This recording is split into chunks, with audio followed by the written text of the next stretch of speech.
Batgirl issue 7, Tape BROMBAL writing with ISAAC GOODHART on the art. And that rhymed because his name rhymes with art. Yeah, so this is our little follow-up arc to the first one, which is Cass reading the journal of Shiva and learning about Shiva's past, meaning that most of the story is actually Shiva's like origin story, effectively. And depending on how you feel about that, you might be excited or disappointed that that's what it's focusing on for at least a couple issues. But how did you feel? Yeah, I'm not a fan. Mm. Okay, make this clear. The concept of Shiva origin, not opposed to that. I'm all down for having from the tales of Shiva's journal as like a recurring thing. I do, however, hate how horrifically wordy this issue is, especially in the context. I know it's Shiva's words and not Cass's, like we've been used to. This has been a very quiet book though, and this feels like so much words that, like, Yeah. yeah, it was a bit of a chore. Even though I just guessed that as well. I really like the art still. Yeah, they are still really solid. Like I have no problems with the art. I have to, like, I kind of like it, and I do like some of I like the idea of Cass learning about it, but I do have to admit that first page, like she starts listening to it on the train, and I do love the callback to Batman Year One, like the panel of the train going round the corner of the upper like track. Yeah. That's the straight out of Year One. Like they're intentionally doing that same panel as she's leaving Yeah. Gotham. But then that first page, the Himalayas with the snow and just so many black and white boxes with that red border. Like, oh. Yeah, I did see that page and went, oh god, that is a lot of narration. And yeah, and I think that continues throughout most. You get like a few pages here or there of action sequences, but there's a lot of pages that are a lot of words as well. Yeah, even some of the dialogue is quite wordy, where there's like these long bubbles that are kind of extended, around the panels a bit. But I mean, yeah, the story that it gets to though is that Shiva had a sister, and their parents died, and they ended up in this small village in the Himalayas, training and like just sort of hiding from the bad guys, the Blood, who turns out to be their uncle as leader of the Blood when that pops up later. And they ultimately come back, but we kind of see it. The sisters are there for each other, and that Shiva was always the more of the fighter. I mean, they can both fight, but she was the one who was like, "Oh, I need to protect my sister," kind of thing. So it does feel like we're building up to the tragic end of her of her sister, and it's part of maybe why Shiva is the way she is.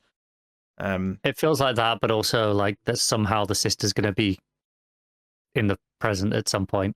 Oh, she's become a villain somewhere. I can see it. Yeah, I can see that.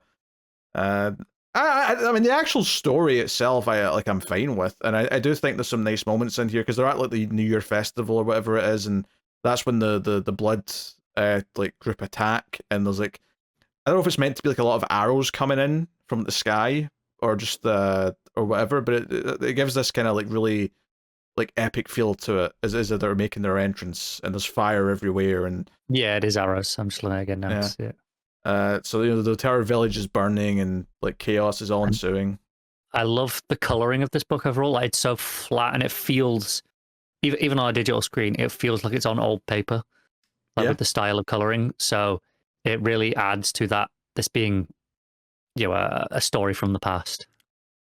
Yeah, I think the actual narrative is pretty solid, but I have to admit, I also had this feeling as I was reading it that I kind of miss Cass. We get to the back page and we get a little glimpse of her reading the book, and the story's still continuing, and it says next time Shiva's going to talk about how she met Cassandra's father, so that's where we're going next. This reeks of a 2-issue fill-in. I haven't checked the solicits, but this reeks of 2-issue fill-in. Not to let the artist get back on track. It feels that way, and I also kind of hope it is, just so we get back to it being Cassie's book again. Yeah, again, like that's the thing. I'm not opposed to having these Shiva-ish, interludes or whatever they want to use in future. I just wish they felt more tonally consistent with the book that we'd had. Like I said, it's such a quiet book. I know that's because it's Cass, but this would feel wordy in any series, but I think in this series in particular, it feels extreme. So I hope that they can kind of find that balance a little bit better next time they have one of these interludes. I'm not hopeful for the next issue of this. I think that's kind of a write-off at this point. Yeah, I just I think if you'd found a way to half the word count, I think it would have went a long way to just feeling a lot better.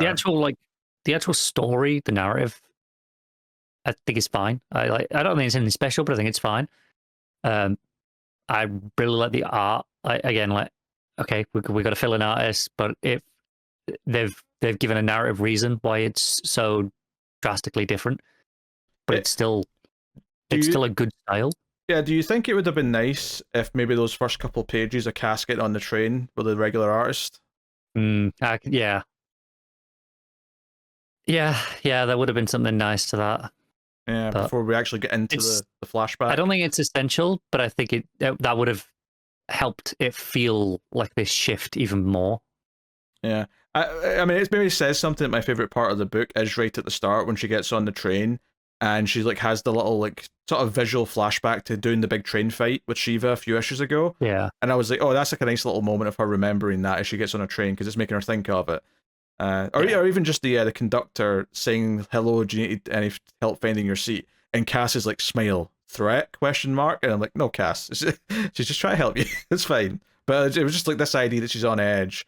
Like the few pages I got with Cass, I enjoyed more than the rest of the book, which is, it's a shame. I don't think it's bad, but I do think it is definitely a fill-in story that I'm going to be glad when we're back to the main ongoing thing. Yeah, but, I agree. I think in future though, if they have to do a little like 2-page fill-in or something, I would much rather it just be a little 2-issue story about Cass taking a small case or something, or just a little like one-off or 2-parter about Cass doing something that still feels more spiritually aligned with the rest of the book. Yeah, like that's part of why I was speculating that maybe the sister comes back. Like it feels like there's got to be a reason that it's this that'll be relevant later, as opposed to just doing these are 2 issues of Cass doing something. Either that, or she's going to learn something about her mother by the end of the story that's going to be, impactful or important going forward. Yeah, so, yeah, I can see that. So we'll see. We'll see. It's not a terrible book. It's not like it's far from the worst thing that I've read, but it was disappointing for this series. Yeah. What are you rating Batgirl 7? I'm gonna give it a 5.5.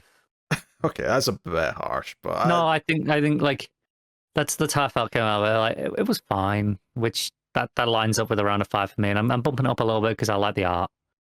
Yeah, I'll go with a 6.5. I think it's.